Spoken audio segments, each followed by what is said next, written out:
Hello, everyone. Um, this is we are back after filming our podcast, like 5 minutes after, and I have some news for you guys. So I think my voice sounds really good right now, and that is because we invested a lot of money into better podcasting for our audio, and we got new mics and we got a new audio interface. And using our interface, I forgot to change my voice off of the large robot option it had. So, with that being said, we recorded the pod also on my phone as well. So the audio is definitely not going to be the best this week, but I promise you the audio will be better in the future after I learn how to use this audio interface. So again, big apologies this week. I don't think reshooting the pod is realistic. So we will just upload the podcast with our phone audio, and hopefully for the future upcoming weeks, I don't screw up again because it was a lot of work to film it. So, all right. That's all I have for you. I'm a little sad, but hope you enjoy, and hopefully our audio upgrade makes the podcast better in the future. See ya. Bye.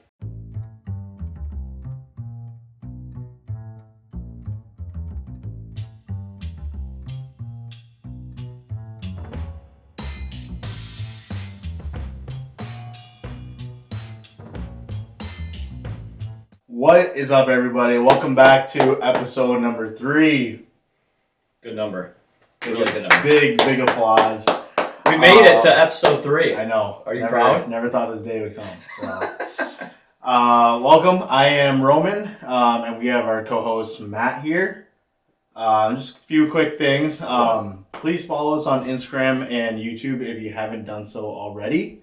Please support us by liking, subscribing, commenting, everything like that. Just kind of helps build our channel a little bit. Kind of helps with the algorithm. We really appreciate every single little thing. For sure. Kind of starting out, just some really good news. We wanted to announce our sponsor, our newest and brightest sponsor, PB Vision. PB Vision. Big thanks to PB Vision. Big fan of PB Big Vision. fan. PB Vision. For those of you that don't know what PB Vision is, it's a quick software that will kind of talk about data analytics with your pickleball gameplay. Really, really interesting concept, but we'll kind of save that for a different day. Kind of do our own segment and videos on that. So, again, really big thanks to the guys over at PB Vision. Really excited for that partnership over there. It's a one-of-a-kind software. Absolutely. One of a kind. It is. It literally tracks everything. One of one. One of one. Really quick. My favorite part of that, it shows your depth of serve and return. That's huge. Which is super important in pickleball. Huge for the program. But we will go over all of that later, all of what PB Vision has to offer. And honestly, the pricing and everything's so fair. So really excited to get them in the door. I think it'll be a really good partnership. From what we've seen and talked to them, I mean, they seem very great, and just I think it's going to be awesome going forward. And excited. A few more things. Obviously, we kind of changed up our angles a little bit, kind of just playing around, experimenting with different things. A lot of you have already said that we need some decor on the wall. I am a very minimalistic person. Yes, you are. So, yes, but don't worry, we will get some decor. Have a lot of good things coming on the way. Just haven't set it up yet. Kind of waiting for my handyman, Matt.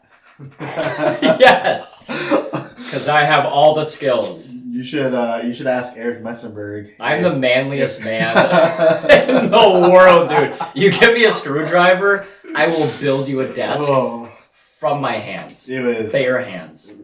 For those of you that don't know Matt, he is helpless with any tools. I did fix our water fountain at work one day. It took him about 4 hours, and he also fixed a vacuum. I did fix a vacuum. Which is shocking. So, Big shout out to Also Matt. took me 4 hours. Yeah, it took him 4 hours, but good thing you are not getting paid by the hour. That would have been a time well spent. I told Matt he has to come over and help me set up some of the decor as well, and I have a feeling that he just won't show up. So super excited to do that all by myself. But I might. All right, just kind of kicking us off, Matt. Kind of talk to us about the topics today, kind of the high level overview of what we're going through. Yeah, we got a lot going on today. So we're gonna have a question of the day. It's gonna relate to playing habits and routine.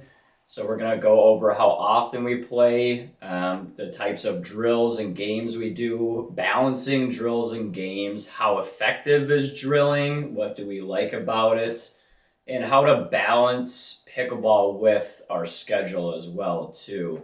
Our main segment is going to be paddle talk, everything about paddles, what you need to know, shape, weight, the grit, paddle surface, everything pretty much you need to know. What paddles we use, what paddles do we prefer, how often do we switch paddles, and what you should consider when you are choosing your next paddle or an upgrade, because honestly, I think people should be upgrading or changing every 9 months to 18 months, probably, depending on how much you play. Absolutely.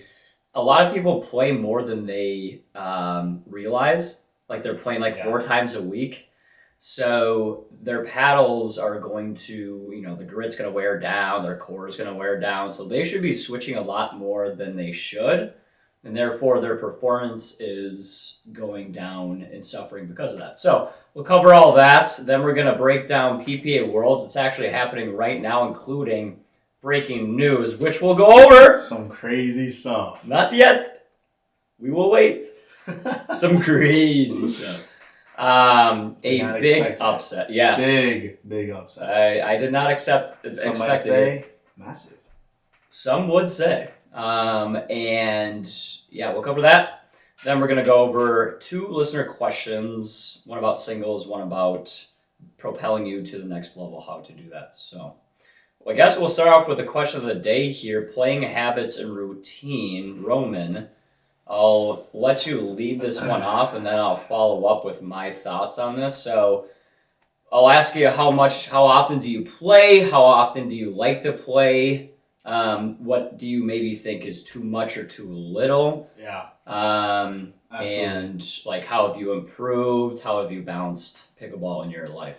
Yeah. So I think this is a phenomenal topic. For those of you that don't know why I started taking pickleball a lot more seriously within the last few months is I got destroyed in one of our tournaments. Slam Jam. Mm-hmm. Our biggest tournament, and I think I went 1-4 or something like that. Mm-hmm. Yeah, 1-4. Didn't make brackets. It was pretty humiliating. Granted, I played maybe once every 2 weeks, every 3 weeks in the summer. Never drilled, didn't care. Leading up to that, you're saying? Leading up to that, correct. Okay. And I just got really humbled, really humiliated. So it wasn't my favorite part. We've all been there. Yeah, so it kind of lit a fire under my butt. It's good. That's kind of why I got really into pickleball and got a lot more serious. So kind of answering the question of how often I play more than I want to. You think so? I play probably 6 days a week. I probably 6 out of 7 days. 7 days.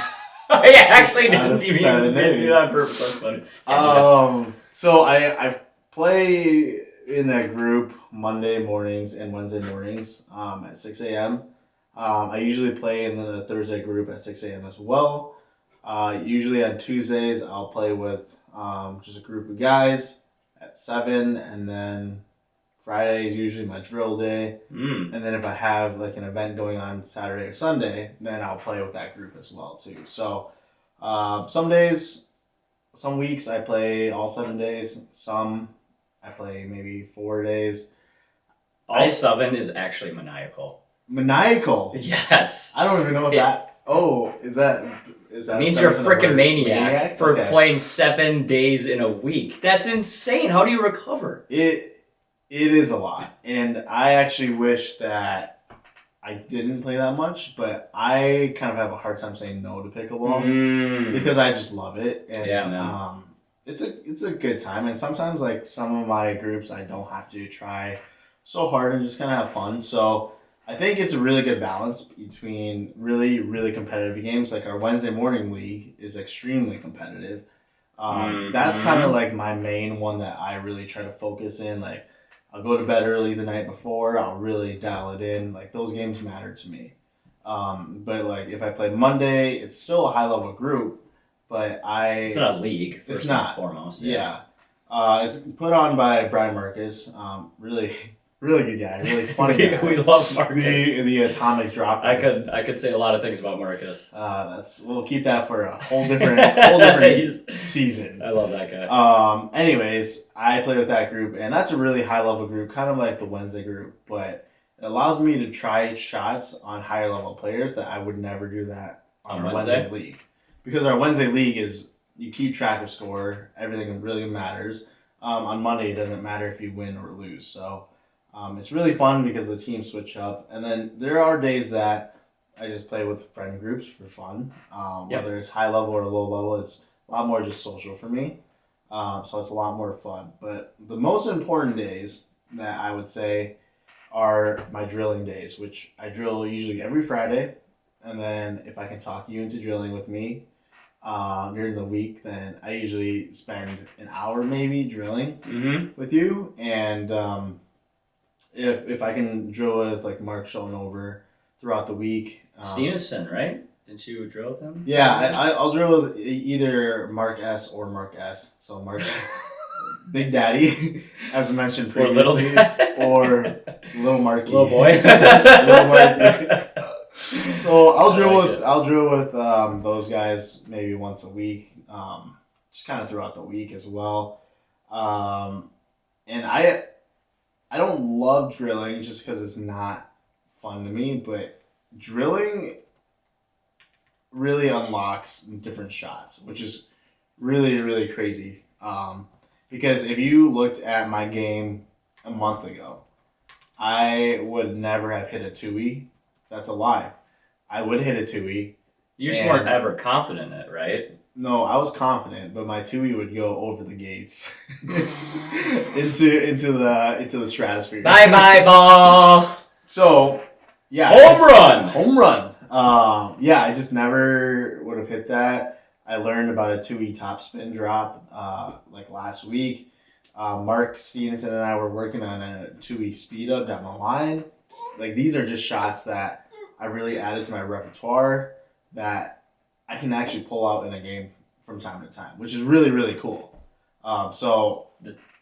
Really quick, the 2E off the bounce is a shot everyone needs to have, and it is so satisfying. So sick. And you can hide it so well. Yeah, it's disgusting. It's especially for guys, because most guys don't play with two hands, so you really don't know what's going to happen, because most guys are very unconventional and not fundamentally based. True. That's where women really have an advantage, is because they really focus on the fundamentals.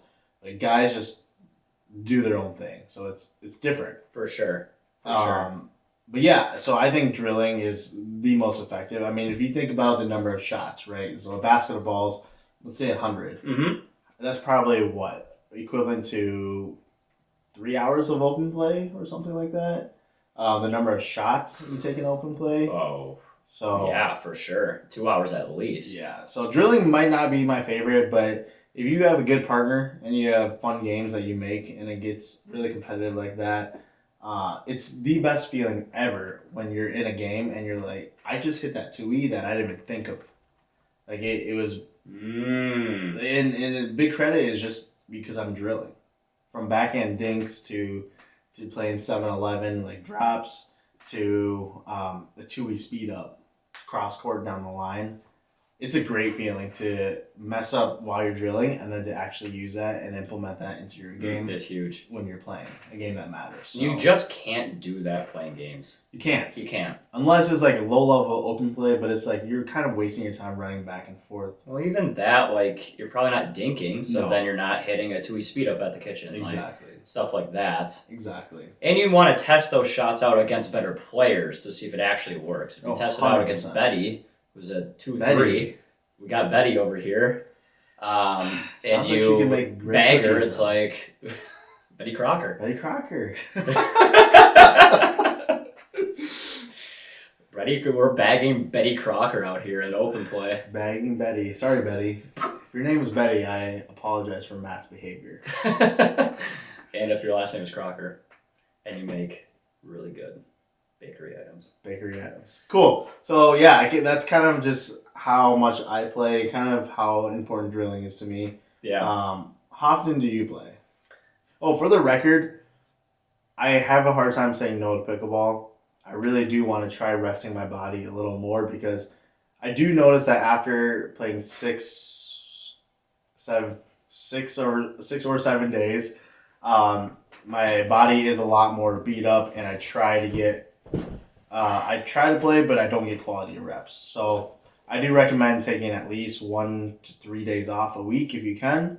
You really want quality reps instead of quantity. So yes, that's a really good way to put it. So that's a really good. I'm going to touch on that when I go over what I'm about to go over. So I play not enough.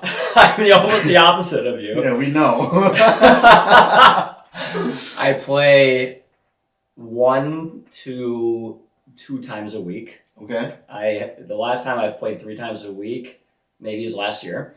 I seriously cannot remember the last time I played 3 times a week, especially 4. There's no way. And like serious games, I'm talking. I'm not talking like getting out there for 20 minutes. So I definitely do need to play more. During the summer, I golf a lot. And now during the winter, I'm really trying to. I know it doesn't really look like it because I have twig arms, but I'm focusing on strength training. I'm hitting the gym a lot. Or massive arms. I don't know what you're talking about. I know. It's just. Yeah. I thought your sweatshirt was going to rip off. Jack, dude. Jack. You don't want me to take off my shirt. I have been hitting the gym probably 5-6 times a week.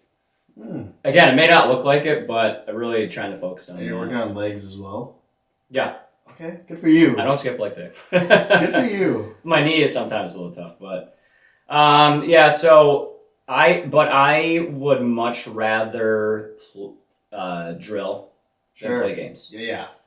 Because for me specifically, when I play in a game, now it's helpful to know what your weaknesses are when you play a game. So like my kind of analysis on my own game is I play in a game and I go, man, my backhand dings just feel, I just don't have the feel for them. Or someone's hitting a shot and they're hitting it really like a 2E speed up, for example, and I don't have that in my bag, then I want to add it. How am I going to do that? By drills, right? Sure. I do try to take away from other people's games. Like Jen is just such a good roller of the ball.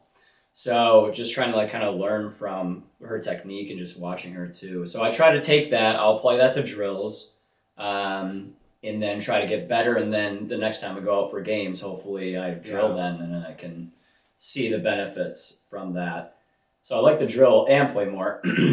But I think there is definitely a fine line between playing 6-7 times a week. That's crazy to me. Recovery is such what happens when you're an athlete, though. I mean, so natural. We have unnatural athlete and extremely athletic specimen, genetic specimen, natural athlete over here. I was actually built in a lab, like Captain America, like Selkirk. Like Selkirk. Selkirk Labs. Are you the Boom Roman? The Boom Roman. Yeah, I wouldn't doubt it. But yeah, I try to take recovery very seriously. I hit the cold plunge probably 3-4 times a week, and sauna, to try to kind of loosen up back and everything. And I try to weight train a lot, take that very seriously. So it's like balancing for me. It's like the trio of weight training, recovery and playing. Sure. Trying to balance that out too. Sure. I think here's my advice to people who are trying to improve. Rarely, if it happens during an open play or you have like a specific group that you normally play and you're kind of getting better than, that's fine for the meantime. I would try to, continue playing with higher players, even if they're friends. Try to avoid that. But really, like when you get invited to a game and you know for a fact it's going to be pretty low level and you're trying to improve, trying to get better, trying to put your drills to the test, say no. Yep. Right? Yep. You really want to improve, you have to play better players or players at your skill level. To see what's working, what your weaknesses and strengths are. You're never going to see that with playing with lower level. And your focus isn't going to be there either mentally, right? You're just mentally going to be checked out. So it's not effective and it's not efficient. Mm-hmm. So my advice is really try to find players not too far above you. Like you don't want to like hurt their playability, but maybe slightly higher than you. Yeah. And try to drill with them and take shots from them, see what they're doing, improve that way too. Drilling, one really quick thing, drilling, it's super important to, like you said, get reps because you get a ton of reps, but you want to work on specific skills. And when you're trying to improve, let's say you're 3-5, you want to learn the flick, you can't do that effectively in a game. No. If you're trying to work on a specific hand motion with your drops. Like I've been working on kind of cupping with drops and at the kitchen line. Mm-hmm. There's no way I can effectively work on that in games. Sure. I have to drill on that. Yep. So just wanted to add that in there. But yeah, I think there's a very fine line of like playing games that will make you get better and that will like push you to that next level. But I'm also more of a social player as well too, in the sense of like, I don't mind playing with lower level friends either. It's more of a social thing to me, as long as I don't let those bad habits get into my gameplay. Okay. I don't mind doing it once in a while, but I think if I played with them every single time, it would be a different. It would hinder my gameplay a little bit, if that makes sense. But I don't think it's a necessarily bad thing to just kind of balance it, but again, kind of like what everyone says, like everything is okay in moderation. It's almost like eating junk food. Exactly. Right. Like I would never say like, oh, you're a 3-4, but you're one of my best friends. I'm never playing with you. Right. Like, right. It's to me, it's not that deep. For other people, it might be if they play in tournaments and they like only want to get to like a pro level. But for 95% of the world, that's fine to go play a rec game with a friend here and there, but I wouldn't do that every time. I would really prioritize. Not consistently. Exactly. I'd really prioritize getting beat up by some better players, learning about how they play, and really work on drilling. So really, really balance yourself out, but don't be afraid to go play with your friends every once in a while at a park too, dude. Just kind of have fun. For sure. Like family, that's totally fine. Yeah. Every once in a while in moderation. I want to do a little golf analogy. So, like, the driving range in golf is drilling for pickleball, right? Sure. And then, obviously, playing to playing, right? So, if you're trying to get better at golf, what do? You hit the driving range, don't you? Yep. You don't just go play a billion rounds. What is that going to do for your game? You're not getting any reps, right? It's not consistent reps. You're hitting a drive, then you're hitting an approach, then you're hitting a putt. It's in sequence. Sure. You're not hitting, like, drive. Driving range you can hit. Drive. Yeah. Yep. And work on one part of your game. It's exactly like pickleball. Like, if you want to get better at your drops, don't go play a bunch of games. Go drill. Drill your drops. Try to look on your technique, your form, how soft you're hitting it, your feel. You got to develop a lot of things. Like, when I'm in, like, peak golf form in the summer, I'm hitting the driving range a ton. Yeah. Work on chipping, my feel. And it's the exact same thing with pickleball. So, finding drilling partners is really important too. Like, you found some really, really good ones. Really solid guys. That are like right at your level, even higher. That's perfect. But they're not even that, but they're just good guys to hang out with. Yeah, for sure. Just incredible guys. They are. They're awesome. So I would urge all of you, to also find some drilling. Just ask around, either your friends or even people in open play that you've met. Be like, hey, like you're pretty solid. Seems like you're a pretty good person. Like, would you want to do some drills sometime? And you don't even necessarily need another person. You could just get a ball machine and just try that out too. And honestly, sometimes getting a ball machine is just a little more peaceful. You know, like you know, it's like going, for me, it's like going to a driving range. If I go to a driving range, I'm throwing headphones in, and it's just like I'm relaxing by myself, working on my own stuff. I don't have to talk to anyone. I just listen to music, that type of stuff. Listen to our podcast, that type of thing. It's kind of like the same thing with pickleballs. Get a ball machine, start drilling what you want to drill, and just kind of get better from there. Biggest thing, like, if you look at analytics, and I think we're going to talk a lot about this with PB Vision once we start breaking things down, but biggest thing is finding out what your biggest weakness is and then drilling it a million times. There's really no point in drilling crazy shots like ATPs or Ernies, or drilling, even let's say like your backhand dink a billion times, but then your drops are just awful, right? So you really want to think about your game, like your game, how long do your rallies actually last? Typically, most rallies last 4 to 8. Most rallies are 4 to 8 shots. I would say 4 to 10 shots. At a 4-0 level, for me at least. Oh god, yeah, 4-0 level for sure. Yeah. So like biggest thing is like, okay, well, 2 out of those shots are serves and returns.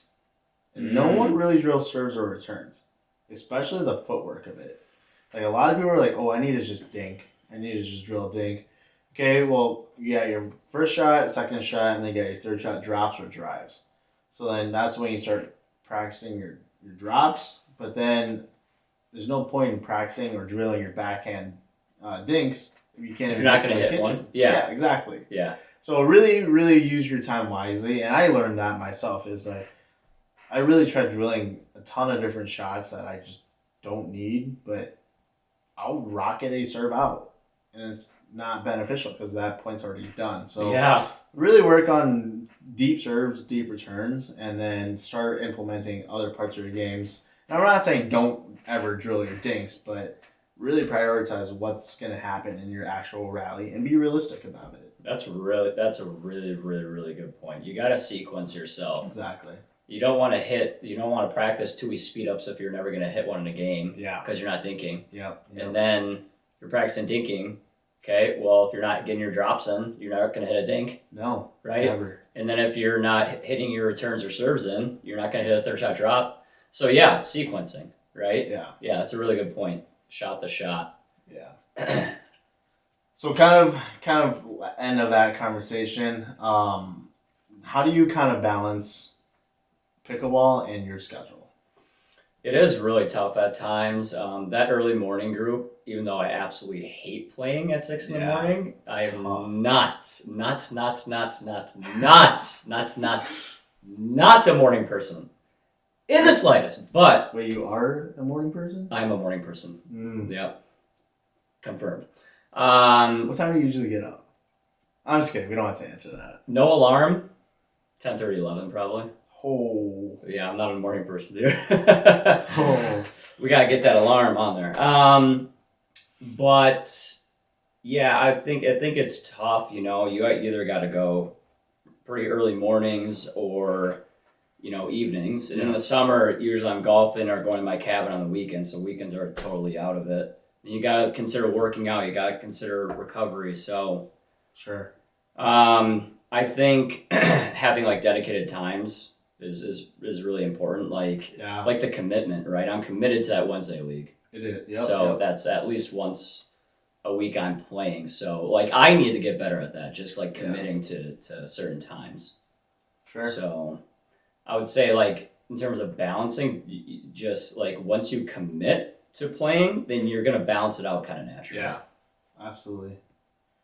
Yeah, no, that's a great point. I think the commitment is really what will drive you to just wanting to be better. Like, you're doing drills on Fridays now. That's, like, you kind of locked in on that. Yeah. Right? Yeah. It's just nice to have a consistent schedule, so you kind of expect it. I actually talked to my drilling partner, Cormy, on Fridays. I'm going to try to move drilling up to like Monday or Tuesday. Okay. And the biggest reason is because on Fridays, my body's just shot.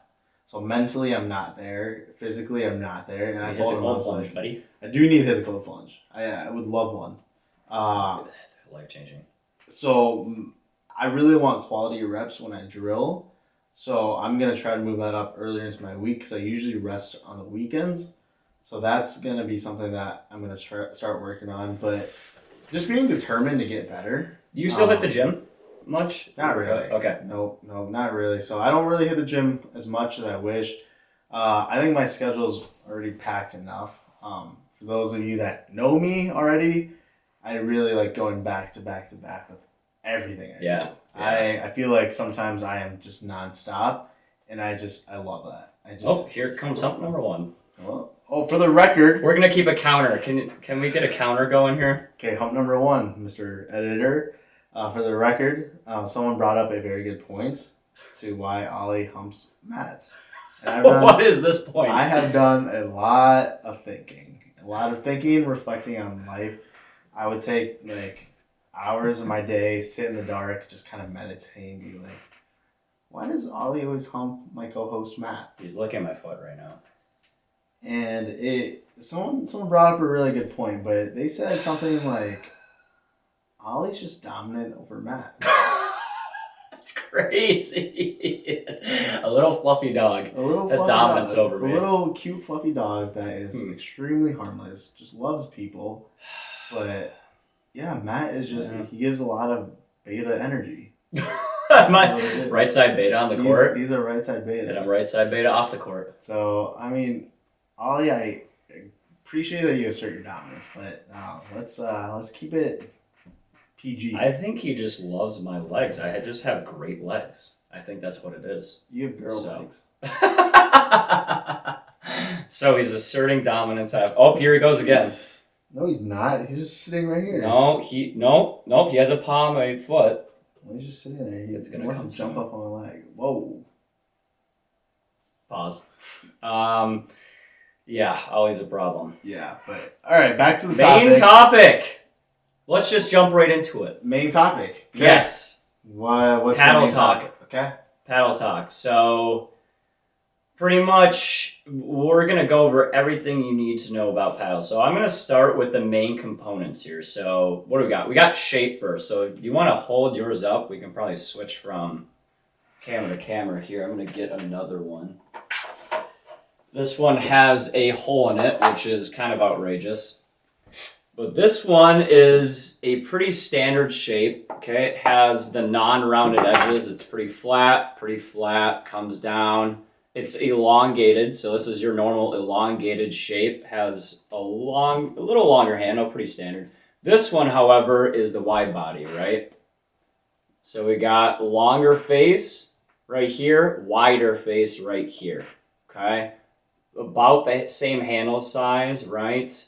But this one's going to come out wider. This one's going to be longer. Mm-hmm. So you've been playing, I don't want to go like super in depth on this, but we'll cover it super quick here. So you've been playing with the wide body a lot. Do you prefer it over elongated? Oh, that is such a tough question. The answer is yes and no. I play much better with a wide body, but the look of it in my hand is atrocious. Yeah. There are some paddles that just don't look good.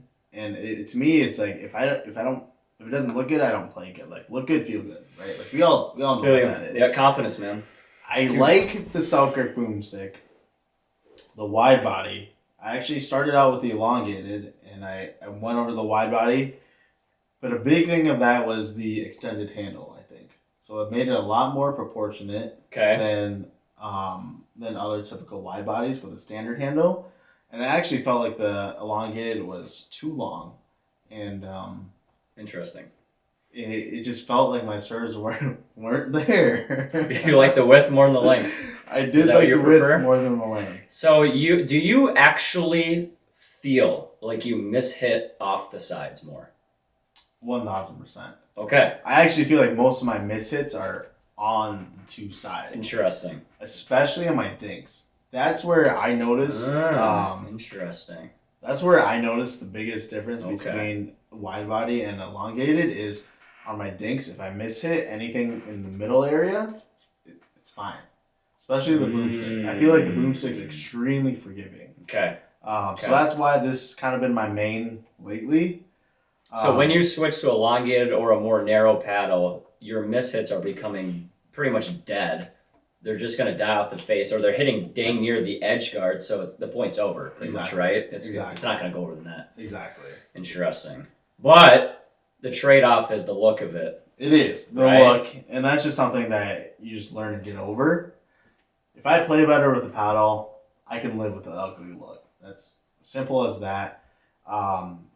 Which you've been doing with the boomstick, and you're fine. Exactly. Yep. Right. Yep. So beyond that, that's the biggest thing I've noticed is the sweet spot is a lot better on a wide body. If you don't like the wide body look, I would recommend you try it for anyone out there wondering. But again, I also recommend that. If you don't like the look of it in your hand either, you can one, get over it, or two, you could just go to the elongated. Yeah. So it's really a lot of personal preference, because if it looks ugly in your hand and you have that mentality, then you're not going to like it in the future. Yeah, I think wide body is really good for, I wouldn't say like beginner players, but I would say maybe lower level, just because of the mishits. There's a lot more mishits, right? At the pro level, there are some, like Anna Bright plays at the wide body, like Colin Johns, but it's pretty seldom. I would say it's probably 5 to 10%. It's not very much. Most people play elongated, right? So I came from tennis. This is the Agassi shape. This shape is actually the most unique, I think, on the market. There's nothing like it. But this is, I think, technically elongated. It's also very curvy. That shape. Just like the look of it? Don't like the look of it. Wow. I like it. I don't mind it at all, actually. So I come from tennis. I play tennis, so I don't mind it at all. I actually will say that it did grow on me, but when I first saw that shape, I thought it was the ugliest shape I've ever seen. Really? Yes. I thought it was pretty ugly at first when I first saw it, but the more I play with it, the more I see people play with it. Yeah. It's kind of growing on me. I prefer elongated over wide body because of the whip factor. Sure. I like to whip through my shots, especially like on drives. And with the wide body, there's more air resistance with how wide it is. So I feel like I get a little more zing on my returns and my serves. Yeah. Which for me is pretty huge in especially singles, but doubles returns are monumental. And drives and speed up stuff like that. So I prefer elongated myself. So that's the shape.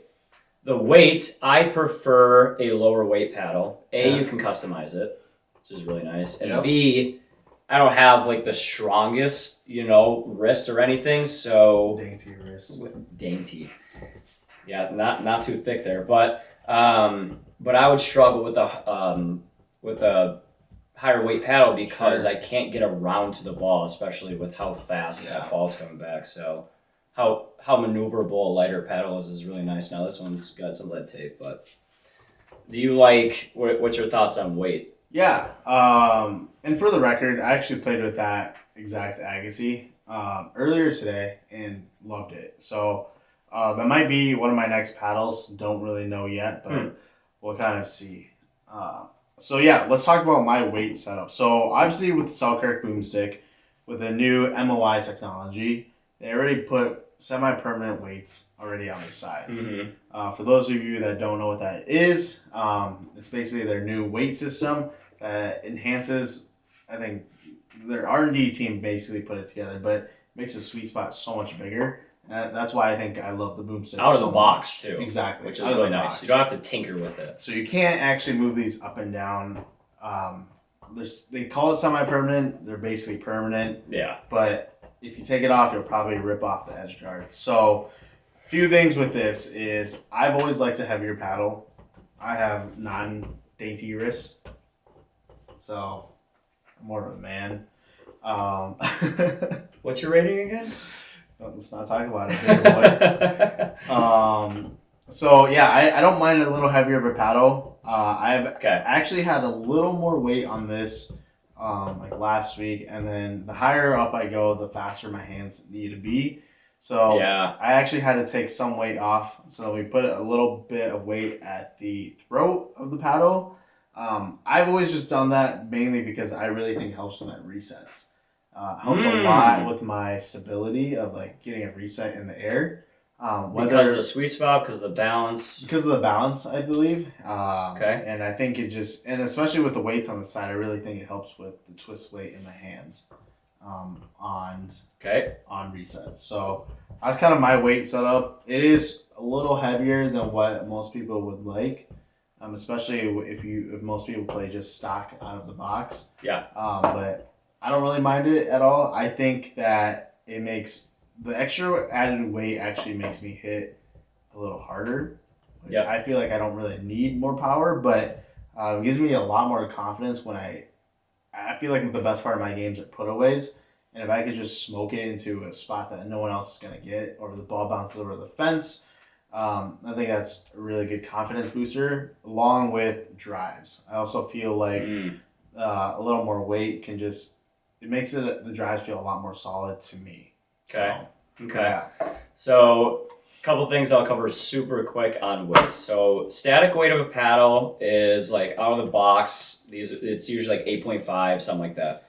I would almost never pay attention to static weight if I were the average player. I would pay attention to if you guys can get the numbers for swing weight and twist weight. Swing weight is the number one importance to me. It's how fast the paddle swings, right? So compared to a hammer, if a hammer is all the weight's up top, right? So if you swung a hammer, it would feel really heavy. But then if you flipped it around, the handle was up and you had the weight at your palm, it would feel super light.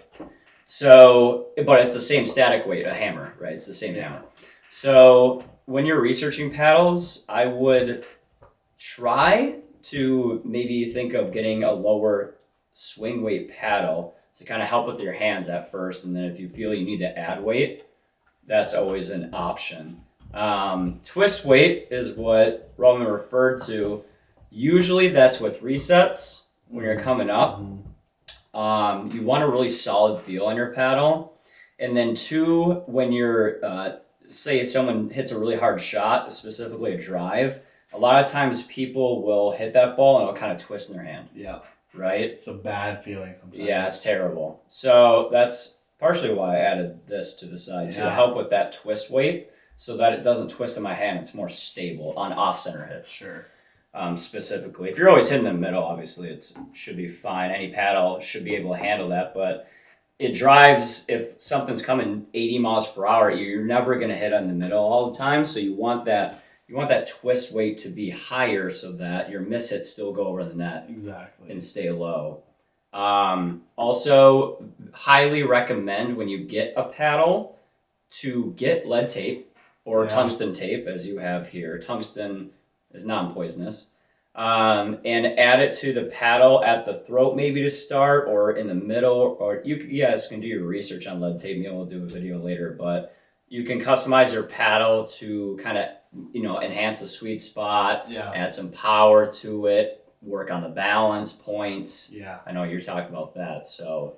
Yeah, I think I think a majority of people don't really understand like lead tape and stuff and just weight distribution on a paddle. I think you need to, though. It's very important. I actually don't even know that much about it. I just know what feels good to me, and I highly recommend for people to, if you do get a paddle or if you have one right now, just go throw some tape on the sides. Go throw it at the throat or on top, and experiment with it, because I think that it might change your game, might make your game a little more comfortable for your weaknesses or your strengths and stuff too. But it doesn't hurt. Like, you can always take it off if you want. Yeah. Most people will just keep it stock, but I would just recommend experimenting with it and just seeing how it goes. It's really cheap. And it might be a mental thing too. Like, does it really help me on my resets? I don't know. But you feel more confident. Exactly. Right? And So, I actually feel like resets are a good part of my game. So they might help out that way. So I don't think it really has that much to hurt. And like what you said, it is really cheap, but it might really take your game to a different level as well. Yeah, for sure. Good input there. So next up would be width in millimeters. A lot of paddles are either 14 or 16. If you see any other number, it's not very common. There's 19, there's 12, there's 13. So this one, and do I have the 10? I think this is the 10, isn't it? This is the 10 millimeter, the thinnest paddle ever invented. If you want to hit it with a sheet of paper. I did play with this paddle for a while, and the sweet spot is the worst of all time because how thin it is. Look how thin. I still have some lead tape, as you can see, and it was still really bad. That's crazy. The feel of it's like a brick. Look at it right there. Wow. Jeez. Hello. This one's a 14 millimeter Agassi. So 14 versus 16. 14, usually you have a little more pop, a little more zip off the paddle face for drives, for putaways. However, the feel for like resets, for drops is going to be worse than a 16. 16 is going to have that nice plush feel. Yep. 14 usually also is less heavy because there's less material, 2 millimeters less. So I personally like the 14 if it's customizable, which the Agassi I feel is, because I can get more whip, more pop, while maintaining a lighter paddle. I love lighter paddles. So that's why I usually go with the 14. You typically actually have gravitated more towards 16s. Yeah. Right? So, yeah, I've always played with a 16. I enjoy a 14. Like, I enjoyed Anna Bright's paddle. I enjoyed that 14 Agassi that you just showed right there. I always liked the 16 because I feel like I just never have lacked power in my gameplay, but I lack a lot of control. So I think putting away balls isn't too hard for me, but I'd rather not need as much power and just have better control for drops and digs and stuff. And I feel like there's never gonna be a perfect paddle, but you kind of just need to find what fits your play style. So that's my biggest thing is whenever someone comes up and says like, "Oh, I need a new paddle." Okay, my first question is, well, what do you need the most? Do you need power or do you need control? And that's why some people I recommend using the Lux because the control on that is ridiculous. It's a 19 millimeter. Yeah, it's a 19 millimeter, which is it's a lot more dwell time, a lot more control.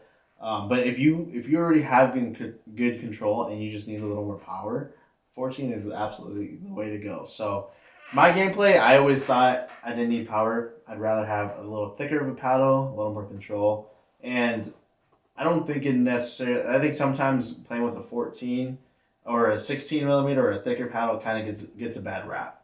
But I think a lot of the pros, like Ben John's paddle, is a Pro 4 16 millimeter. Yep, same with Fed. Exactly. So a lot of people actually use a 16 millimeter. So I would never think of a 14 as more superior than a 16. No, definitely not.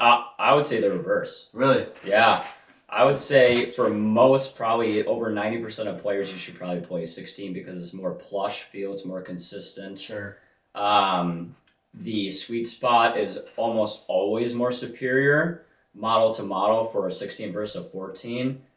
If you were to buy a 14, I would almost always recommend to use lead tape in some way or fashion. 16, sometimes it's not,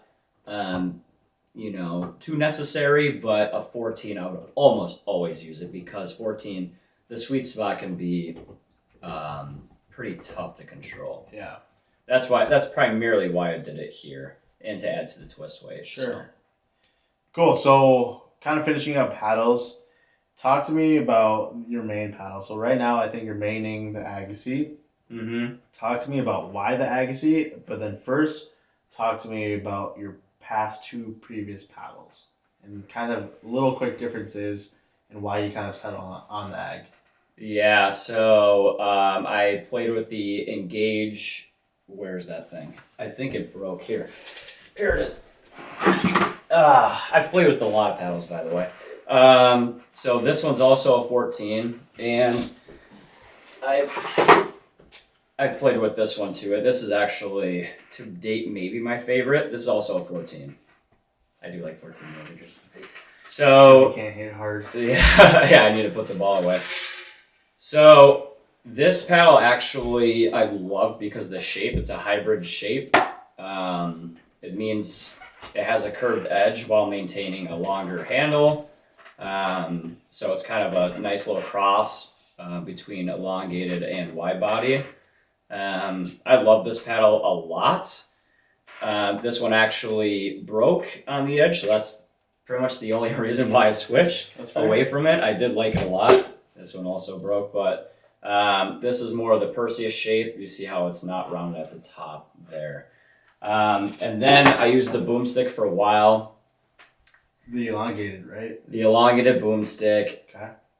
You hit that so fast. I hit bombs with that thing. That's the problem, though. I hit them out too far in key situations. Yeah, and then like my flicks, like my target areas, I'm off by a little bit, like minute inch to or here, and then sometimes I'll hit it too far and it'll miss long. Yeah.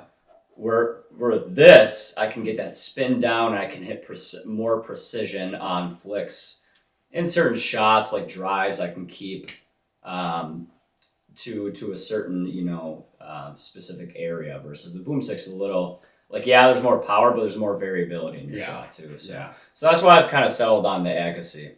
I love this paddle.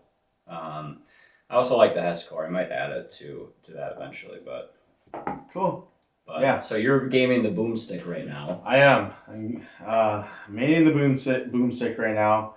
Started out, what? 14 millimeter. I actually haven't even used that many paddles, I guess, now that I think of it. Pro 4. So I started out, I used your 007, 14 millimeters, so this one, but 4 millimeters thicker. Yep. Felt like plywood. But I loved it. Can you imagine the 10? Yeah, no, this is literally cardboard. I loved it though, but like I loved the look of it. This looks sweet. A lot of people think that it looks really dumb with a hole in the middle. But I think it was sweet. I mean, I think that to date is my favorite looking paddle. It's just so simple, no edge guard. It looks crisp. Super clean, dude. So I went from that, and then I went over to the there it is. The old Pro 4. Nice handle. There's no grip on it right now, so that's why it looks like that. This was probably one of my favorite paddles. It did get quarter crushed a little too quick for me, so it's kind of why I switched over to the boomstick. But the Perseus 16 millimeter, this is the Ben Johns one. This one treated me well. So you loved that paddle. Loved it. Is that your favorite paddle of all time? No. Pound for pound. Boomstick is. Really? Yeah. Okay. So now I use the wide body boomstick. There it is. This just looks clean. I think it's such a good looking paddle. Just good looking paddle. I love black and red. I think the sweet spot's just phenomenal. Especially on my dinks. I hate to say that a paddle can really improve your game, but I genuinely feel like this paddle has taken me to that next level. I think with new paddle technology on the market, I really think that paddles can really increase someone's performance. So I think this is really cool for me. Really kind of got me to that next level, in my opinion. But I didn't really do too much with this. I have a Hescore grip that I kind of wanted to talk about. If you can see, I always thought it was Hexacore. First of all, it's Hescore. They are hexagons, so it does make sense. As you can see on this, there is an over grip. So I also didn't know that, so that's why I left it on. I am re-gripping my paddle after this podcast, but kind of wanted to show. Take it off. On this. Take it off. Take it off. Take it off. First of all, a big thank you to Mr. Matt Hogdahl for giving me the Hescore. You're welcome. Great guy, by the way. Actually, he's okay. I actually did not like the Hescore at first. At first. So what is at first? Can you quantify that? Is that your first? I would say 2 times playing with it, 3 times. So the reason why my Pro 4 is naked is because I had a Hessicore on it, Right. but that felt like it was too thick. Okay. It's too thick in my hands. Didn't love that. Did you have that one or another one? I had the white one. See, that's why. That's the like mid size. This is a medium. I know. Yeah. So it just kind of shocked me. I was just shocked that it didn't. It was too big for me. Yeah. I feel that thing is bulky as hell. Yeah, it was super bulky. And Hessicores do add weight to the paddle, and the medium adds like too much weight. So not only is it super bulky, but it also adds almost too much weight, so that it kind of becomes a little heavy and cumbersome versus... Cumbersome? we might want to... research how to say that word because I probably said that wrong. We're probably on another thesaurus track here. I think you're right, actually. Or up climb. Cumbersome. I think you're right. We'll just go on. Cumbersome? Do you think that cumbersome? Cumbersome. Yeah. Okay. I think I said that right. You want me to check? I would check. That might be wrong. I think it's right. Here comes another reel with Matt sounding like an cumbersome. Yeah, cumbersome. Cumbersome. Yeah. Yeah. I was there. That wasn't as bad as the thesaurus. Anyways, back to our main programming. Hessicore, this is what it looks like naked. You basically have to have an overgrip on top of it, but feels really good in my hands. I really like to know where my fingers are exactly on the paddle, especially like on a return, because I actually hold my paddle very differently throughout a point. So if I'm serving, I'll hold the paddle right here. Like it's really? Literally, like I whip through my serve. Okay. And then when I get up to the kitchen or I'm driving, I kind of go a little eastern, like that, for my drives to just put a little Western. Western. Yep. Oh my gosh. To get a little more topspin. And then once I get up to the kitchen, so for those of you that can't see, let's see, how can I show this? Go a little western like that. So kind of turn it to my left. Once I go up to the kitchen, I actually take it, and my grip is a little eastern now. So as I run up to the kitchen, I actually flip my grip in my hand, and then that way I can put topspin on my backhand. So that's kind of what I do. I don't know if it's a little too much sometimes, but I always think it's kind of interesting because most people just keep it continental, right? Continental, yeah, that's the most standard. You know what? I'm not kidding. I drilled with Kretsch on, I think it was Tuesday. Yeah. I toyed around with, because I have an issue with my grip. I try to play continental at the net, but it almost always, I just naturally do this. It just feels so much better. And tennis-wise, I played like this for 6-7 years. Whoa! Wow, 6-7!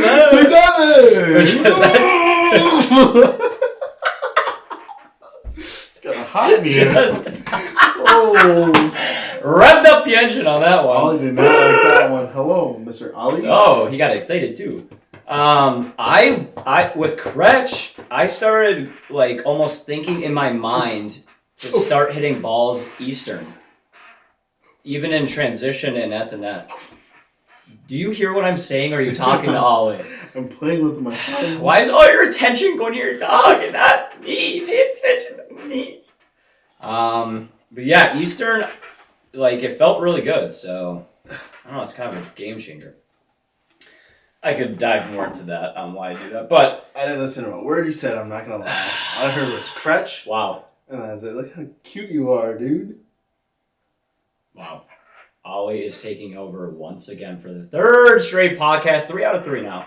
I'm going to give you a present right now. Not really give you a present. I'm going to show you a present. We're going to take it back in time. Your very first. Hey, Romans! First paddle. The Selkirk Epic Vanguard. This actually is a wide body. So... but with a shorter handle. So let me preface this. So when I was first getting into pickleball, Oh man, I haven't seen that in a while. Yep. Okay, well he's just coming back up. There's a closer So the look. reason that I bought, let's pull focus.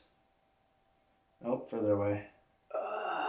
Gosh, yeah, I can't really get it as It's close as just I want. focusing me. Anyways, the reason I bought that paddle, first of all, that paddle has treated me so well. I love that paddle. Yeah. That will be a relic forever. The lightweight 2.0. The reason I bought that was because I played pickleball. I thought I was the best in the world. So I was like, you know what? I'm going to play. And I was using a friend's at the time. And I texted one of my friends and I was like, you know what? We're going to take this so seriously. So I went to go buy it. I walked around Shields and I looked at that one and it was the most expensive one. And I said, that has to be the best one. I literally equated price is the best quality and the best one. And that probably a lot of people do. That is when I became a big Selkirk fan as well. I do like Selkirk. I also love other brands as well, but Selkirk kind of holds a place in my heart for that. But the reason I bought that specific paddle is because you know how like Selkirk paddles, they all get like weighted and stuff. It was like 7.2, 7.6 ounces or whatever. Yeah. That was the lightest one. So I was like the static weight? Yeah. So like, how they write it on there? Yeah. I was like, wow, it's professionally weighed. It's like, interesting. That's the lightest one. So I got that one. I actually gave my friend the heavier one. Don't tell him that, please. A cheater. Because I got first dibs. What a great friend we have. To be fair, I had to pay for it, and then he paid me back. So it's like respectful. So it's kind of your choice. Yeah. In a way. So that's kind of how I started out with that paddle. It was a wide body. Played in 2 tournaments with it. Actually got 3rd place in both tournaments. Nope, 3rd and 4th. So it's pretty good. But loved it. Love that paddle. I might play with it. I might play with that paddle in a video. Actually, that'd be kind of fun. We should go throwback video. Paddles. Yeah, so that'd be fun. We'll see. So 2 very quick things. Last question, or one thing I wanted to talk about quick. Okay. How often do you switch paddles? If are you talking about if I use the same one, how often would I? Yeah. I would say like 9 months. No way. Yeah, 6 to 9 months maybe. 6, 7, not quite. I would say 6 to 9 months, somewhere around there. Maybe 9 to 12. Really? That Yeah. long? Yeah. Yeah, I think so. I go like 3 to 4. Really? Yeah. Interesting. I love fresh grit. Yeah, I love fresh grit. Hmm. I love trying out new paddles. Like, I think that's one advantage that I love is we get to demo paddles, especially like just kind of testing the newest and hottest on the market. Because paddle technology is so fast. That's a really good point. Yeah. So it's hard for me to just stay on one paddle, but the True Foam Genesis dropped. I was like, I love that. Played with it, didn't love it. It ended up kind of being a flop. Yeah, Pro 4 came out. I had to try that. Boomstick came out. Got that one. Loved 2 it. great paddles. Loco came out. I was going to get the Loco, the bread and butter Loco, but I heard it was too similar to the Boomstick. So I was like, yeah, might as well stay with it. I don't need to waste money. So, yeah, I know there's some paddles coming out on the market, so I'm excited for those. So. Yeah, you do have to stay, up to date with the technology and everything coming out for sure. So handle, if you have a one-handed backhand, you probably would prefer a shorter handle. 2-handed, actually a lot of paddles are now coming stock with like 5.5 inch handle. I feel like that's 5.5. Standard's 5.25. Well, right? Yeah, maybe 5.25. But a lot of paddles are now either 5.3 or 5.5. The boomstick is 6 elongated and then 5.5 wide body, I believe, or 5.3 maybe. Anyway, you want above 5 for sure for two-handed, like like I have, and then Roman's trying to develop as well. That two-way nation. If you have a one-handed, you would probably prefer a smaller handle because your hand is farther away from the sweet spot there. Paddle surface really quick here. So any black surface is going to be raw carbon, as you see here. That's the pretty much top tier, and it has been top tier honestly for 2.5 years now. It's over 2 years. If you're playing with like graphite, fiberglass, wood, you definitely need to upgrade to raw carbon. There's also Kevlar up there, but raw carbon's kind of the king. Sure. And now 6-0 is adding diamonds. Physical, real, freaking diamonds in the grid. That is the most insane invention I quite literally have ever heard. The world's crazy. Diamonds. And they literally shine. Wow. Shine bright like a diamond. Rihanna, shout out. So really quickly, rank the most important things to you in a paddle. So mine, because I play with a lot of spin. Okay. And I feel control is very important. Grit is probably number 1. Weight is very important to me as well. Lower weight paddle I prefer. Handle size, I like longer handles for the 2E. And then probably the shape is last. I mean, I could play with the wide body. Do I prefer elongated? For sure. But would I rather have better grit and a better surface than the shape? Absolutely so. Yeah. So that's what would you say the rank is? Yeah, that's tough. Does anything stand out to you? Nothing stands out to Okay. me. I think I could adjust to whatever shape I wanted to pretty easily. Yeah. But I think that shape would probably be my number 1 Really? option if I had to pick. I would probably say shape, then grits, because that's why I love the boomstick. It is so gritty. It's like I don't know how that thing's legal. My drives just dip so much. Dude, they're insane. And your serve too. Yeah, my serves have gotten a lot better. So I think so shape, then grit. What are the 2 options? Handle size and then what? And then the weight. And then I would say probably handle size then weight. Okay. That's probably what I would chalk it So up weight as. is last for you. You don't really care that much? I care. It's just a lot of these are like very close. So it's kind of hard for me to pick. But I the way I'm thinking of it is if you give me a paddle and you take all the weight off, I'll probably still learn how to play just fine. Yeah. Like, I don't think the weight's going to change my game significantly. I think it does help a lot, but I don't think the reason I win or lose a game is because of weight. Sure. So I also play singles too. So like a lower weight, I can whip and I can snap a lot more. Yeah. So like backhand flicks and then singles with passing shots, I can just whip forehands and serve. So that's why I also kind of like that low weight. Why I have it ranked a little higher than you. Do you have anything on the pod you want to say, Ollie? What do you want to say, Ollie? Hello. Oh. Oh, here he comes. You're on the table. Okay. Here we go. Do you want to move on to PPA Worlds here and break the news to everyone, even though this is going to be not breaking news at all, because this is going to come out next week. Next week? But still fun to say because this literally just happened. What do you want to say, Ollie? Okay, you were sitting on the table. Okay, what do you want to say about PPA? Ben Johns and Gabe Tardio lost! Oh my gosh!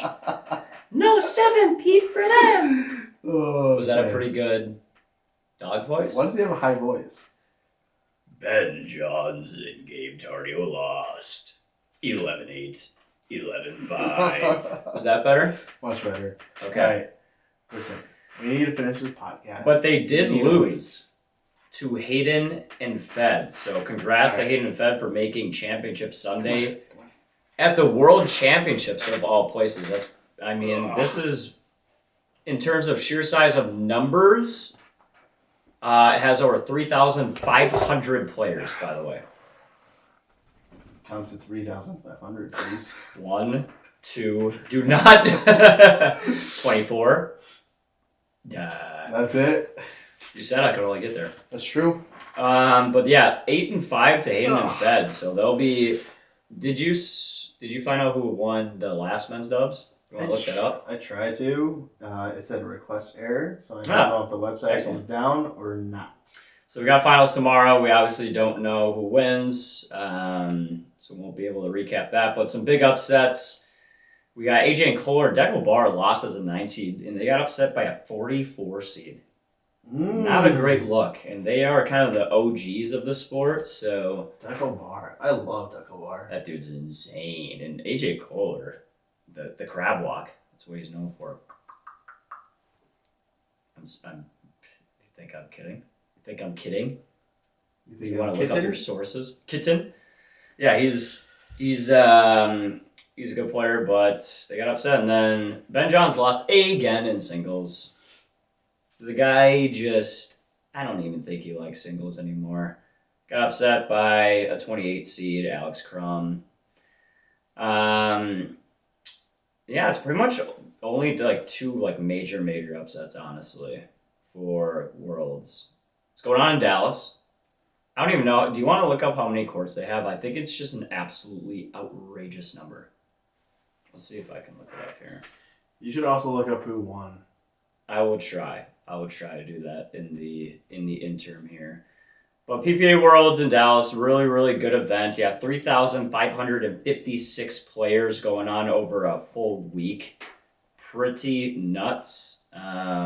Pretty good weather so far. It says 26 outdoor pickleball courts, 4 covered pickleball courts. That's it? There's no way there's only 26 total courts for 3,000 players. Nope. For the duration of the tournament, the venue utilizes even more courts. It says 70. Yeah, 65 to accommodate the larger field. Yeah. On the pickleball tournaments, they have the number of courts listed as 70 courts, dude. That is astronomical. And as a reminder, they do use the LT Pro 48 at any PPA tournament now, the official ball. The LT 48. The goats of balls. Goat.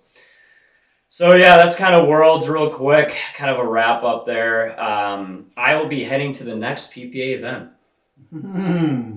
What's that? Lakeland Open in Florida. Lakeland, Florida. Open. Presented by Veolia. Me and Nisa will be playing in the Moneyball and 5-0 on Thursday. To anyone watching, if you go up to Matt at Lakeland, he said he will give you $10 cash. Actually? Yeah. Sure. Yeah. I'll give him. I won't have Cat. I'll Venmo. Okay. I'll Venmo him. You heard it here first. If you see Matt Hogdahl at Lakeland, please go up to him, ask for $10, and he will give it to you. I will do that. Okay. How about this? If you're not from Minnesota, I'll give you $20. If you're from Minnesota, $10. Under one condition is you have to be subscribed to our YouTube channel and follow us on Instagram. So 2 conditions. Two conditions. Is Nisal, is he eligible for this as my playing partner? No. Why not? Fine. You know what, Nice? Just because if he mentions it. Just because I thought your name was Nigel. Nigel. You can request $10 from Matt. That's totally fine. I can't wait to watch you guys play. I was very close to going to go watch and record, which would have been sick because you guys play so well together. Yeah. So extremely excited for that. He's a great teammate, great player. I'm very excited. Not playing singles this time, but will in future tournaments. Haven't been playing much of singles, so yeah. So listener questions here. Okay, starting out with question number 1 from my boy. Okay, not you, Ollie. From my boy Ollie. All right. Okay, we'll hang out later. From my boy Josiah. All right, Josiah says. Shout out. And this question is going to be mainly for Matt because it's about singles. I don't play singles. I don't like singles, and I don't want to play singles. So, question is. A lot of no's and don'ts there. Do you have any tips for competitive singles? I do. So, a serve and return in doubles is important. Okay. Yep. especially the return, very important. But in singles, it's amplified more because you're the only one out on the court. You can like set up almost an entire point from both the single or the serve and return in singles and doubles. The return is very important, but you can't really like set up the point by like aiming to a corner or putting a certain spin on stuff like that. Sure. So, I would say develop a really good serve and really, really, really work on your return. If you have a weak return in singles, because then you have to return that ball and you have to cover the whole court, their third shot. If they have like a good drive, you're just done for, right? Yeah. And you're never even gonna see the light of day. So work on those two things. Endurance is absolutely massive. So you've played a game of singles, right? Yeah, I played a game. Like legit though. Did you get tired? Yeah. Yeah. That's why I don't It's like insane, singles. dude. It's honestly like for those of you who haven't played singles ever before, it is probably like the most tiring thing I have ever done. Yeah. Ever. Yeah. I'd much rather run a mile or two than play a game of singles just because it's grueling for endurance wise. So you really got to work on your endurance. My advice on that is if your endurance isn't top tier, to really take your time in between points, walk really slow to the ball. You can take as long as you want. Go grab your towel really quick and then go serve instead of hurry. If you hurry to every single point, you're going to tire yourself out quickly. Sure. Then you're toast. Also, one more thing is if you have a really good drive, don't hesitate. Come up to the net to come up to the net. Come up to the net right away to try to close off what angles they can hit to, and really kind of pin them in a corner or pin them to a certain side. Yeah. If you never close out that ball, it's kind of like following up on a drop in doubles. If you just sit back there, they have all that court to hit to. Sure. Kind of the same thing with a really good approach in singles. So if you hit to like corner, you see your opponent running and struggling, get up to the net and close that point out. Wow. Okay, a little ASMR. Did not pay for that, but yeah, that's singles is hard. Not my cup of tea. Dude. It's hard. This medal right here is my most accomplished medal because it was in singles. I won my very first match was 11-9 in the third set. That was the first round. I think I played a total of 7 matches in one day in Texas in 95-degree heat. I thought I was about to pass out multiple times. Our last game I lost, and because it was a full come around, could have gotten second. But anyway, I lost in 3 again. It was like 11-9, dude. It was horrible. Yeah. Grueling. Not fun. Grueling. But for some people that play it, I really respect that. I think it's really cool to watch. I wish I could play in it. I just don't really have the urge or desire to just because of the endurance and it's a lot of running. It's hard on your knees, hard on your body. Yeah, it is. For the record, I love singles. Yeah. That's my favorite. I prefer singles over doubles. However, it is, you got to recover and it's very good on the body. I also just like playing with a teammate more, for me personally. For sure. I get that aspect. Everyone's a little different. So, yeah, cool. Thank you, Josiah, for your question. Hopefully that was a good answer from Matt. But, all right, going on to our next question, Mr. Adam Hammer. Hammer time! Also, big shout out to Hammer. He's really gotten into pickleball. Yes, he has. I really love that dedication because he's gotten a lot better. He's actually playing in his first tournament this weekend with Emma. So, did you know that? Playing the Minnesota Wait, that's Majors. his first? Yeah. That's his first tournament. Yeah. So he's playing mixed with Emma. I don't know why I just came to that realization. Wow. Yeah. Congrats to him. So, Interesting. I think they'll do very well. So maybe that'll be one of our segments for our next podcast because I'm interested. I'm actually I might be going out of town this weekend and they play Sunday. And I think I might come back to watch. I think I'm going to watch, actually. Really? Mm-hmm. I was asked to, so From Hammer? Emma asked me. Yeah, So. she asked me too. Yeah. So. What if we did a little bit little drink section? Go guys, go! Sorry. A little bit of zestiness. That was very zesty. I might actually bring my camera and record some of their games. That'd be kind of fun. Analyze their gameplay or something. Yeah, it'll be awesome. Use Maybe PB Vision. Yeah, PB Vision. Cool. All right. Anyways, back to Hammer's question. What is the hardest thing to propel you to the next? Sorry. What was the hardest thing to propel you to the next level? It's like a broad but yet specific question. Exactly. Pretty interesting. So your take is to not have to worry about hitting a kill shot every time versus like setting up the point. Yeah. So kind of at my level and kind of what has gotten me to the next level is I don't have the desire to always hit a roll dink and push them way out. Like it's a lot of like strung out dinks like to the middle. Okay, I'm gonna push them out to the right 2 feet. Okay, here's another 2 feet, and I slowly work them off the court.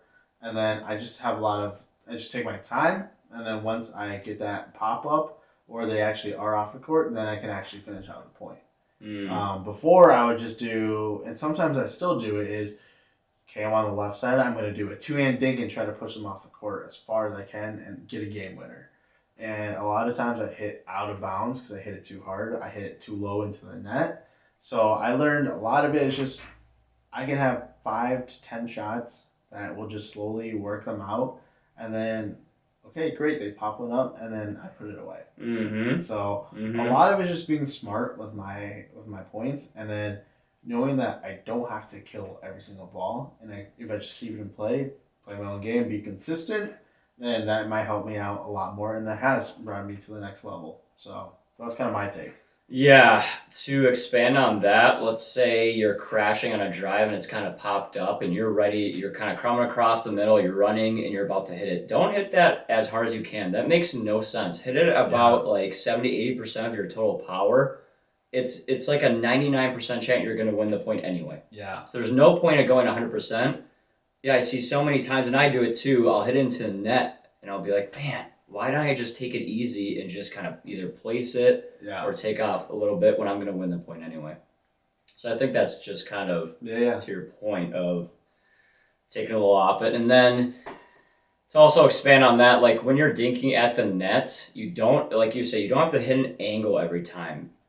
The middle is extremely underutilized in pickleball, especially dinks, right? You make your opponents have to decide on every single shot. Well, that's tough. I mean, it's 2 different minds. Yep. You know, like even if I'm telling you I'm taking majority of my forehand in the middle, still there's some hesitation in my head. If I see you there, I'm like, oh, are you going there? And then a lot of times paddles collide, or you just are too late and then you pop it up.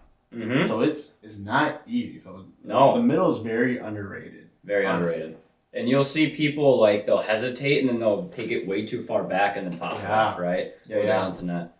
And then out wide dinks, it's almost, I don't want to say easier for an opponent to hit, but they can just easily shuffle over, take it off the bounce. Yeah. If you put it at their right or left foot, you're forcing them to either take it out of the air, which is really hard for some people to do. They'll pop it up all the time. Or they take it off the bounce and they'll be backing up this way instead of that way, which is it's almost easier shuffling to the side versus backing up this way. And then you never know, they can miss. Yeah. So I would recommend aiming at their feet versus angles. Sure. You don't have to hit that angle, right? No. So for me, I think the hardest thing to propel me was actually understanding and kind of what I was just alluding to there. Dinks and drops, why I hit them, how to hit them. Yeah. I came from tennis. I had no idea what a heck a drop was. I didn't know why the heck you would hit a drop. And now I probably hit them 70% of my third shots or drops to get up to the net. And then, of course, understanding not only how to hit a dink, where to hit a dink, the technique behind a dink, and the theory behind dinks and how to move people around. So it was kind of just like understanding the game in each step, because the hard part of that is like there's always something else to learn on top of that, right? And to work on. So couple of things I will mention too. I came from tennis again, so like form and shot making is a lot different. And like, you know, two-way backhands in pickleball is a lot different than tennis. Mm-hmm. Patience at the kitchen line. Yep, that's a big thing. Was so hard for me to get over. I would want to hit a kill shot like you. I'd want to hit a kill shot every time off the bouncer. I would just take it because I couldn't dink, or I didn't want to. So that was really hard for me to do. Sure. Getting that consistency, and then obviously precision. Once you get to that like 4.045, getting that enhanced precision with things and drops too, and consistency. Like if you want to get to the 5.0 level, you should feel in your mind that you will never miss a job ever again. Mm-hmm. That's kind of what in my mind. I'm like I should not ever miss a drop. Ever. Sure. Yeah. 100% of the time, I'll miss them. But that's kind of my thought process. As like a 4.045, it's like maybe 80-90% you want to get in. So it's that precision. Yeah. And consistency. Sure. That's a good answer. Yeah, cool. Well, that was a good question. Yeah. Thank you, Hammer. Thank you, sir. Thank you, good sir. Thank you, Hammer, for that. Yeah, again, big shout out to Hammer. And Josiah. Both some of my really good friends. Yeah, Josiah is one of my guys that Hammer's okay. Josiah actually helped me move into this house. So wow. Josiah, thank you so much for your help. But built this studio with his own hands. He actually moved this desk upstairs. So no way, did he actually? So his DNA was once on this desk. It still is. So yeah, it kind of helped shape our studio, Josiah. But thanks, dude. These guys are just some of my great buddies. Wish I played with them a little more, but some of the best people around for sure. So definitely. Yeah, and he's playing quite a bit, right? Didn't he just start playing? Josiah? Yeah. I don't think he's that new. Okay, I don't know. He's definitely improved background too well. Okay, so, cool. Yeah, him and like Landon, those two kind of got me into like a more competitive scene in pickleball. Honestly. Really? So, yeah, it's been a lot of fun, but yeah, we'll have to get a game with them going sometime soon because. Yeah, I know Josiah has been listening to our podcast a lot, which means a lot. So it does for sure. Yeah, for sure. Thank you. Need to get a game going, Josiah. So let me know. Hammer, I'm not gonna drill with you. For the record, for those of you that don't know, Hammer always asks me to drill, and then somehow the next day I'm drilling with someone else, and then he likes to. And he clowns you for it. Yeah. So. For the record, I do like you, Hammer. I do enjoy playing with you. I will drill with you. It's really funny because he'll ask the question and he'll go, "Hey, Roman, like super sorry. Want to drill today?" And he'll look at me and he'll smile, just knowing you'll say no, and then he'll walk away. It's on repeat every time. It's hilarious. I'm a hot commodity, Hammer, so you should know that. But you also ask me to drill at the dumbest times. Like that's not a bad point. Like, I mean, you're in the middle of your dex shift. So I got stuff to do. You want to keep your job. Yeah. And a lot of work. Cool. Well, that's kind of all we have for you guys today. Again, like always, if you have any questions, please feel free to DM us on Instagram. Leave any comments at all. We did get a question later on tonight talking about court shoes from Christy. So. Oh, did we? We did. So we will save that for a future pod. I just got some new shoes today. New shoes. We won't tell anyone yet. But actually, Hammer asked me what shoes he should get. Sam House also asked me what shoes I have. So you're kidding. Yeah, I think we'll talk about shoes on one of our next pod. Probably question of the day, maybe. Maybe. Candidate for sure. We'll see. So again, if you guys have any questions, please feel free to let us know. We really want to answer any questions, whether it's just a logistical question or just a question about us. It really makes us more involved with you guys, and that's probably my favorite part of the podcast. Yeah, it's just 100% answering those questions. Like, please comment, and just leave us any kind of feedback in general. It doesn't even have to be a question, but just any kind of feedback at all. We just love hearing from you guys and following up and interacting for sure. Like originally when we started this, we just want to like interact with people, right? And it creates a new avenue for us to do that for. So Yeah. to be able to like answer people's questions like pretty easily, Yeah. you know, now that we're a little smaller, like and helping out people is so awesome. Yeah, we love doing that for people for sure. It really is the community aspect for me. And if any of these questions can help one person, like last episode we talked about mental game, this episode we talked about paddles. If you are that one person that we help, that's all that we wanted. So for sure, that kind of makes our work a lot more worth it, and we obviously value our community extremely well. So I know on our last episode, Eric said, Barber, I hope you're listening to this. You should be a better teammate. Barber, hope you are a better teammate to Eric. By the way, that will not happen. No chance. Oh, Barber man. will still take 99% of the court and go right in front of Eric all the time. It's kind of warranted, but that's okay. Yeah, maybe. That's okay. Maybe, for sure. No, we like to joke around with those guys. So, anyways, if you haven't done so, please follow us on Instagram. Please like, comment, subscribe on YouTube. Every single person matters a lot to us, especially as we're trying to get bigger. Yes. Please share it with your friends as well. But we're super excited. Hopefully you guys enjoyed this podcast. We will have episode 4 coming out next week. We're also on Spotify for the podcast. Yep, we are also on Spotify. So please feel free to listen to us while you're driving on your commute home from work. Looking to get it added to Apple eventually, but yeah, one day. But yeah, and then if you guys also have any decor that you feel like we should add to our wall, please feel free to let us know. If you have any old paddles laying around or anything too, if you want to get rid of. We're gonna eventually build a paddle wall or something, and then add a little more to that as well. So we got something very sick. We can't say it, but I will not. But I'm so excited. Yeah. So yeah, if you guys have any more decor or anything, I know for a lot of you that know me, I'm pretty minimalistic, so I don't have much that I'm putting up there. But if you want it to be part of the wall, let us know, send it our way, and we'll try to get it up there. But awesome. Cool. Thanks a lot for listening, guys. We'll see you guys on the next episode. Yes. Bye-bye. See you for episode 4. Bye-bye. Bye-bye.